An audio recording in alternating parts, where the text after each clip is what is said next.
Well, it's the first day of World's Groups with coverage brought to you by Alienware. I'm joined right now by Humanoid from Mad Lions after an unfortunate loss to Team Liquid just now.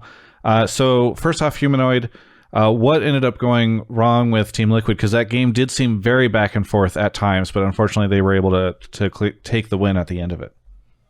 Yes, I mean, I think this game was kind of over pretty early on, just like most of the games at Worlds, to be honest.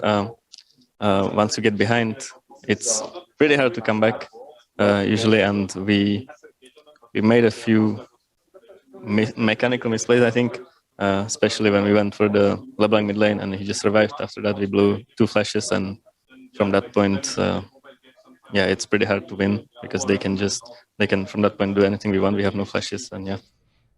You said it's like all the games at Worlds. Do you just think the meta is like super snowbally right now, or is it just the nature of people still figuring stuff out? Yeah, I mean, I think unless the losing team is like heavily outscaling, it's really hard to come back, like, because you can literally just wait for drakes and just fight them, and if you're ahead in like an even scaling comp, you're just gonna win the 5v5 fight, right?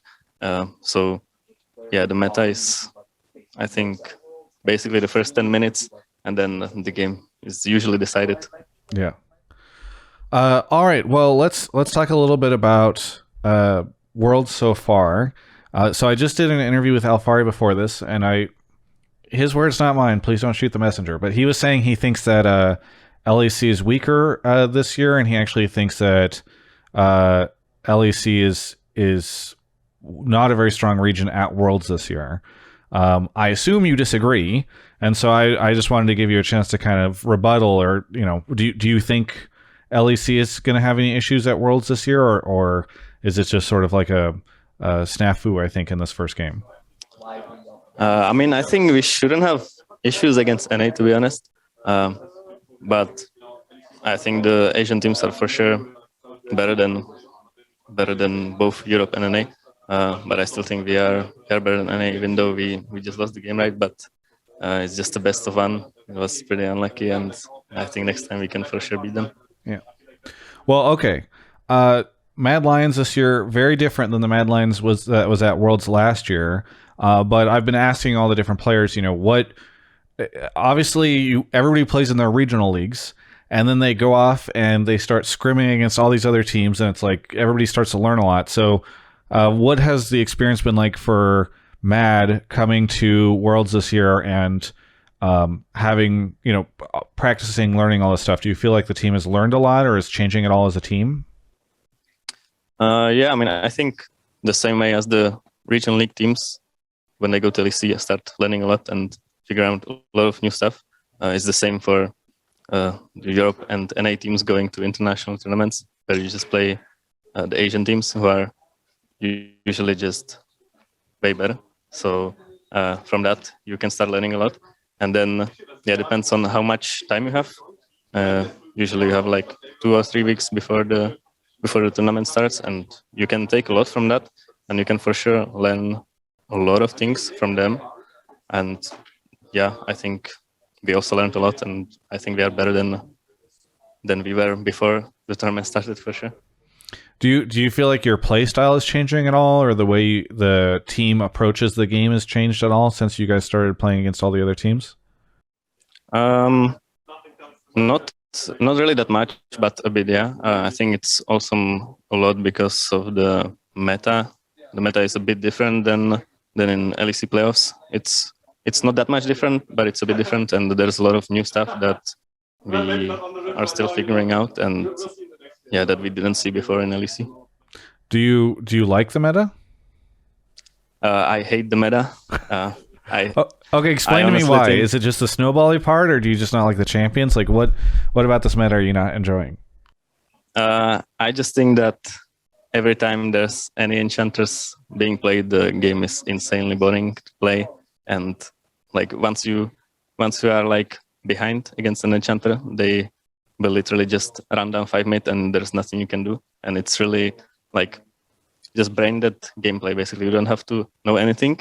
If you're ahead at 15 minutes, you're just gonna run it down and win, and there's nothing the other team can do. Gotcha. You're still having a good time playing games at Worlds, though, right? Or are you just like, is the meta making it not fun for you? I mean, I have fun playing scrims. I don't have fun playing anything outside of that. But yeah, I mean, scrims are usually fine, even though the enchanters make it a bit boring as well. But Yeah. it's still fine. Yeah. Okay. Well, let's talk more about your group. What are your expectations for like the lineup of teams that are going to get out? Because then when I interviewed Afari right before this, he said he thinks it's going to be TL and LNG. I mean, I think in this group, I think anyone can get out. To be honest, it's only 6 games for every team, best of ones. I think it goes even for most of the other groups that most teams can get in. Even if you are a bit worse team, you can still win 2 best of ones against the other team. So it's a bit not that accurate, but yeah, I mean, our group is pretty close in skill between all the teams. So I think anyone can get out. Yeah, very good. Well, thank you so much, Humanoid. Is there anything you want to say to any of the fans out there? Yeah, sure, guys. So thank you, and we will try to beat NA next time. Didn't work the first game, but sometimes it happens. Yeah, you have another chance, so maybe you'll go. And knowing North America, there will be some tiebreaker that'll occur, and you'll beat them there too. So I still think there's a good chance. Thank you so much, Humanoid, for the interview. For everyone else, you can check out the rest of my coverage of all things Worlds right here on my YouTube channel. You know, it just sucks covering Worlds remotely. I'm going to be honest, like it is just not great. I miss being there in person. It is so much more fun, and I just really like it. But what definitely makes it easier is being able to watch the games from this awesome Alienware battle station that I have in front of me. I know it's kind of messy behind me. I'm redoing my office. I'm hoping it'll be done soon. But in front of me have this awesome 55-inch Alienware monitor, this curved monitor as well, this ultra wide.